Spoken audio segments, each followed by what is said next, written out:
The sound of my sister Rachel's words still echoed in my ears as I sat in my car outside our family home, the same house where we had grown up, where Mom had raised us after Dad died, where everything had fallen apart in the past year. My name is Emma Mitchell, and at 29, I'd just been disowned by my family because of lies my sister had spent months carefully crafting. The irony was, I had proof that would destroy her carefully constructed narrative. I just wasn't ready to use it yet. The USB drive felt heavy in my jacket pocket. It was Mom's final gift to me, given in secret during one of her last lucid moments in the hospital. "Not yet, Emmy," she whispered, her voice weak, but her eyes sharp. "Wait until you really need it. You'll know when." That was 3 weeks ago. Now Mom was gone, buried just yesterday, and Rachel had finally succeeded in what she'd been working toward for months, turning her entire family against me. I started the car, catching a glimpse of Rachel watching from the living room window. She'd always been the perfect daughter, the one who'd stayed in our hometown, married well, and given Mom grandchildren.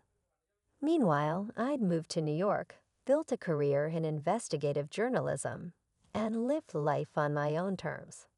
It hadn't been a problem until Mom got sick.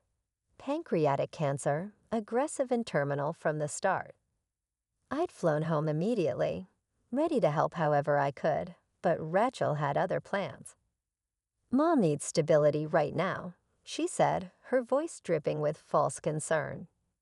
"Your busy life in New York, your unpredictable schedule, it's too disruptive. I'll handle her care." And so it began. Every time I tried to visit, Rachel told me Mom was too tired. When I called, Mom was always sleeping or in too much pain to talk. Slowly but surely, Rachel began spinning her web of lies. She told her aunts I was too busy with my career to care about Mom, told her cousins I refused to help with medical bills, and told our family friends I'd abandoned Mom when she needed me most. And all the while, she controlled access to Mom so completely that I couldn't defend myself. I pulled away from the curb, memories of the past year flooding back. The desperate attempts to see Mom, the blocked phone calls, the text messages Rachel sent pretending to be Mom. Messages I later learned Mom never knew about. But what Rachel didn't know, what none of them knew, was that I'd spent those months doing what I do best: investigating, documenting, and gathering evidence. Mom's nurses had been particularly helpful, especially after they witnessed Rachel's behavior firsthand. "Your sister's been intercepting your cards and letters," Maria, Mom's favorite nurse, had told me during one of my few successful hospital visits. "Your mom keeps asking why you never write." That was when I started keeping records, dates, times, witnesses, every instance of Rachel's interference. I'd even managed to get security camera footage from a hospital showing Rachel throwing away the care packages I sent. The USB drive shifted in my pocket as I turned onto the highway.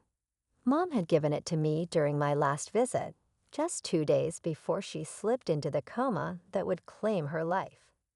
Rachel had been at her kid's soccer game, and I finally had a moment alone with Mom.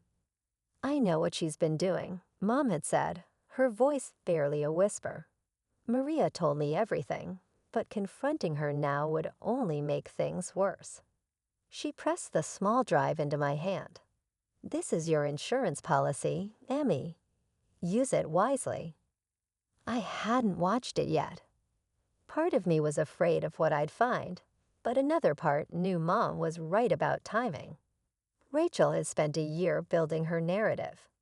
The devoted daughter caring for our dying mother, while the selfish sister abandoned her family.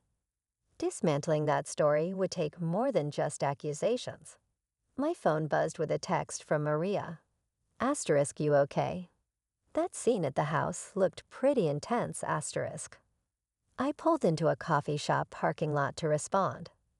Maria had become my ally throughout this ordeal, keeping me updated on Mom's condition when Rachel blocked my access, making sure Mom knew I was trying to be there. "I'm fine," I typed back. Rachel finally did it. Convinced everyone I'm the villain in her story. But Mom left me something that might change everything. Maria's response was immediate. Asterisk the USB drive. She told me about it. Said it would show the truth when the time was right asterisk. I ordered a coffee and found a quiet corner table. My laptop was in my bag. I could watch it now, finally see what Mom had left me. But her words echoed in my mind. Asterisk wait until you really needed asterisk instead. I pulled out my reporter's notebook. Old habits die hard. I began writing everything down. The scene at the house today, Rachel's accusations, the family's reactions. I learned long ago that details matter, especially when you're dealing with someone who twists the truth. Rachel had been clever, I had to give her that.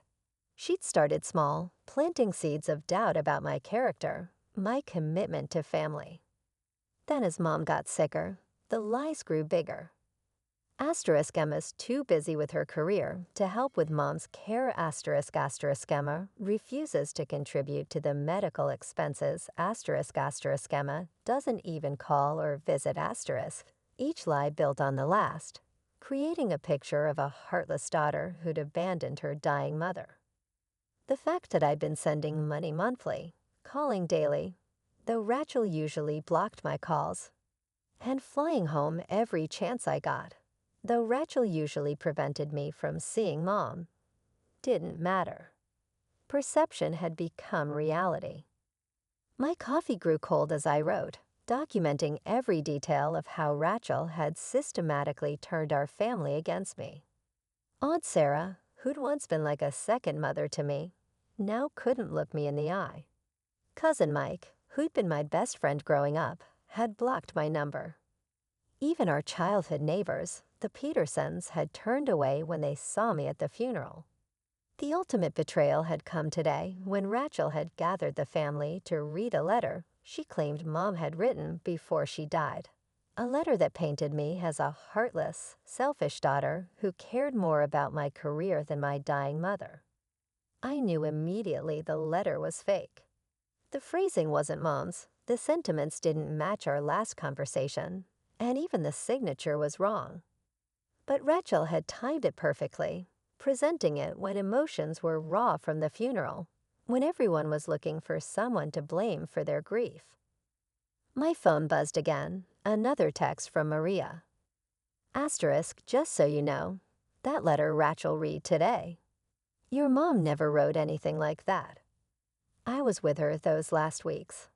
The only thing she wrote was a note telling you she was proud of you asterisk. I smiled sadly.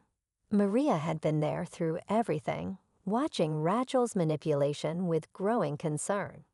She'd even offered to speak up, to tell the family the truth, but I'd asked her not to. Rachel would only twist it, claim Maria was lying out of loyalty to me. This had to be handled carefully. Mom had taught me that sometimes the best defense isn't an immediate reaction, but a carefully planned response. Patience, she'd always said, is more powerful than anger. The USB drive seemed to grow heavier in my pocket. What had Mom left me? What truth was she waiting for me to discover? Back in my hotel room, I finally sat down with my laptop and the USB drive Mom had given me. My hands trembled slightly as I plugged it in, remembering her final words about it. Asterisk, the truth will hurt, Emmy, but sometimes that's necessary for healing asterisk. The drive contained a single video file, dated 3 weeks before Mom died. I took a deep breath and pressed play. Mom's face filled the screen, gone from chemotherapy, but her eyes clear and determined. She was in her hospital room. I recognized the pale blue walls and the small window behind her. Emma, my sweet girl, she began, her voice stronger than I remembered from those final days. If you're watching this, then everything has happened as I feared it would. Rachel's lies have done their work, and you're probably feeling very alone right now. I paused the video, tears blurring my vision. Even at the end, Mom had known exactly what would happen. I wiped my eyes and pressed play again. "I need you to understand something," Mom continued. "I know everything Rachel has been doing. The blocked calls, the hidden letters, the lies she's been telling the family. Maria has kept me informed, and I've been watching, gathering my own evidence." The screen changed, showing security footage from the hospital. There was Rachel, intercepting my care packages at the nurse's station. Another clip showed her turning me away during a visit, telling me Mom was too sick to see anyone, then letting other family members in just minutes later. But that's not the worst of it. Mom's voice continued as the video returned to her face. "I've discovered something much more serious. Rachel has been stealing from me, Emma. She's been forging my signature on checks, accessing my accounts without permission." My journalist instincts kicked in immediately. I grabbed my notebook and started taking notes as Mom detailed the financial abuse, dates, amounts, account numbers. Mom had documented everything. "I've put all the evidence in a sealed envelope with my lawyer, Richard Stevens," Mom explained. "Bank statements, forged checks, everything." But I didn't want to confront her while I was sick. I knew she'd twist it somehow, use my illness to manipulate the situation. The irony was staggering. While Rachel had been painting me as the greedy, career-obsessed daughter, she'd been systematically draining Mom's accounts. "There's more," Mom continued, her expression growing more serious. "Rachel's been pressuring me to change my will to leave everything to her. She claims you don't need the inheritance, that your success in New York means you don't deserve any help. But I've seen her bank statements, Emma. She and Tom are in serious financial trouble. The big house, the luxury cars, the lavish lifestyle, it's all built on debt." I paused the video again, remembering all the times Rachel had bragged about her perfect life. The 5-bedroom house in the best neighborhood, the expensive private schools for her kids, the fancy vacations. It had always seemed like she and Tom were living beyond their means on his middle management salary. The video continued, with Mom pulling out a stack of papers. "These are copies of Rachel's credit card statements and loan documents. Maria helped me get them. Turns out, Rachel's been using my hospital room to receive her financial documents, probably to hide them from Tom. They're nearly bankrupt, Emma. That's why she's been stealing from me, why she's so desperate to control my estate." The screen showed close-ups of the documents, credit card statements showing hundreds of thousands in debt, past due notices for their mortgage, collection letters from various creditors. Rachel's perfect life was a house of cards on the verge of collapse. "I've left instructions with Richard about how to handle this," Mom said. "The evidence of Rachel's theft is there if you need it. But Emma, my brave, compassionate daughter," her voice softened, more tired, "I'm leaving the decision to you. You can use this information to clear your name, to show the family who Rachel really is. Or you can find another way." Mom's face grew softer and more tired. "I know you, Emmy. You're like your father. You believe in justice, but you also believe in mercy. Whatever you decide to do with this information, I trust you to do what's right." The video ended with Mom looking directly into the camera, her eyes filled with love and trust. "Remember, sweetheart, the truth isn't always about punishment. Sometimes it's about giving people a chance to face their own demons and find redemption." I sat in silence for a long time after the video ended, processing everything I'd learned. The USB drive contained more files, PDFs of the financial documents Mom had mentioned, photos of the forged checks, even audio recordings of Rachel pressuring Mom about the will. My phone buzzed with a text from Maria. "Asterisk, did you watch it, asterisk?" "Yes," I replied. "It's worse than we thought." "Asterisk, what are you going to do, asterisk?" That was the question, wasn't it? I could take this evidence to the family right now, expose Rachel's lies and theft. It would destroy her, but it would also hurt her children, damage Tom's reputation, and tear our family apart even more. Or I could do what Mom suggested, find another way. I opened my laptop again and started researching. If Rachel and Tom were really in that much debt, there had to be public records. Sure enough, I found tax liens, civil judgments, and even an impending foreclosure notice on their house. The perfect life Rachel had built was about to implode, with or without my intervention. The question was whether I wanted to be the one holding the match. The next morning, I drove to Richard Stevens' law office. Mom's attorney was expecting me. She'd apparently left detailed instructions about what to do after she passed. Emma, he greeted me warmly, leading me into his office. "I've been waiting for you to come. I assume you've watched the video." I nodded, taking a seat across from his desk. "I need your—" Richard's advice was invaluable, not just as Mom's lawyer, but as someone who had known our family for years. He leaned back in his chair, studying me carefully. "You're wondering whether to expose everything, right?" he asked. I nodded, the weight of the decision pressing down on me. Yes, I admitted. Part of me wants to call a family meeting right now, show them the video, proof that Rachel's been lying. But your mother raised you better than that," he finished with a gentle smile. "She knew you'd struggle with this decision. That's why she left you this." He handed me another envelope. This one was in Mom's familiar handwriting. Inside was a letter, dated just days before she slipped into a coma. "My dearest Emma, by now you know the truth about Rachel's actions. You're probably angry, hurt, and looking for justice. Those feelings are valid. You've endured betrayals no sister should experience. But I want you to remember something about Rachel. When your father died, she was 12, old enough to understand what we lost, but too young to process it healthily.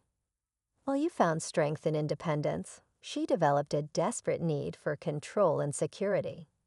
I'm not excusing what she's done, the theft, the lies, the manipulation. These are serious wrongs that need to be addressed. But perhaps there's a way to do that without destroying her completely. You're an investigative journalist, Emmy.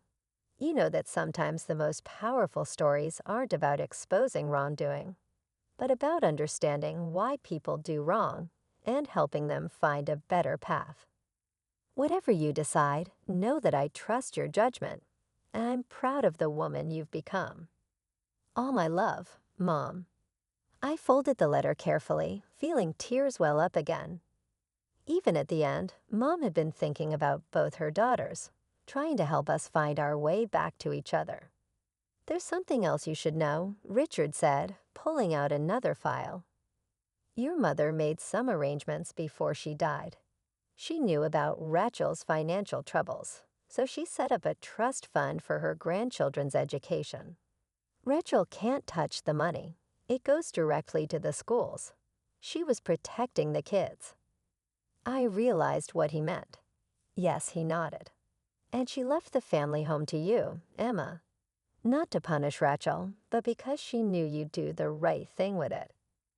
I thought about our childhood home, filled with memories of happier times. Rachel's kids had practically grown up there too, spending afternoons with Mom while Rachel and Tom worked. Suddenly, I knew what I had to do. An hour later, I texted Rachel. "We need to talk. Come to Mom's house at 2. Come alone." Her response was quick and angry. "I have nothing to say to you." "Then just listen, unless you want the family to see Mom's video." At exactly 2:00 p.m., Rachel's car pulled into the driveway. She looked terrible, eyes red from crying, hair uncombed, nothing like her usually perfect appearance. "What video?" she demanded as soon as she walked in. "What are you trying to pull?" Wordlessly, I opened my laptop, and played Mom's recording. Rachel sank onto the couch as she watched, her face draining of color as Mom detailed her theft and lies. When it ended, we sat in silence for a long moment. "Are you going to show this to everyone?" she finally asked, her voice small and broken. "That depends on you," I replied. "Mom left me the house. Rachel, I know about the foreclosure notice on your place." She flinched. "How did you?" "I'm a journalist. Finding information is what I do." I took a deep breath. "Here's what's going to happen. You and the kids can move in here. The house is paid for, the utilities are manageable. You can get back on your feet, work out your debt issues. But there are conditions." Rachel's eyes narrowed. "What conditions?" "First, you come clean to the family about the lies you told about me. All of them. Second, you get professional help, therapy to deal with your control issues, and financial counseling to handle the debt. Third, you pay back every penny you stole from Mom's accounts." "And if I refuse?" she asked, her voice trembling. I opened another file on my laptop, the one with all the evidence of her theft. "Then I go to the police with proof of your financial fraud. Your choice." Rachel's facade finally crumbled completely. She buried her face in her hands and began to sob, deep, racking cries that seemed to come from somewhere ancient and wounded. "I didn't mean for it to go this far," she choked out. "The debt just kept growing, and I couldn't tell Tom. And then Mom got sick." "I know," I said quietly. "Mom knew too. That's why she left us a way to fix this." Over the next few hours, we talked, really talked. For the first time in years, Rachel confessed everything: the spiral of debt that had driven her to steal, the fear and jealousy that had fueled her lies about me, the overwhelming pressure of maintaining her perfect facade. 2 days later, we called a family meeting. Rachel stood up, shaking but determined, and told the truth. There were tears, recriminations, and angry questions, but there was also finally honesty. 6 months later, Rachel and the kids were settled into Mom's house. She was in therapy, working through her grief and control issues. Tom filed for divorce when he learned about the hidden debt, but the kids were doing better with a more stable, honest mother. The family was healing, slowly. Some relationships may never be the same, but new ones were forming, based on truth rather than pretense. Yesterday, I found Rachel in Mom's study, looking at old family photos. "Do you think she'd be proud of us?" she asked softly. "Of how we handled everything." I thought about Mom's final message about her belief in redemption over revenge. "Yes," I said. "I think this is exactly what she hoped for." The USB drive sits in my desk drawer now, a reminder that sometimes the hardest truths can lead to the most meaningful healing. Mom knew that all along. She just needed us to figure it out for ourselves.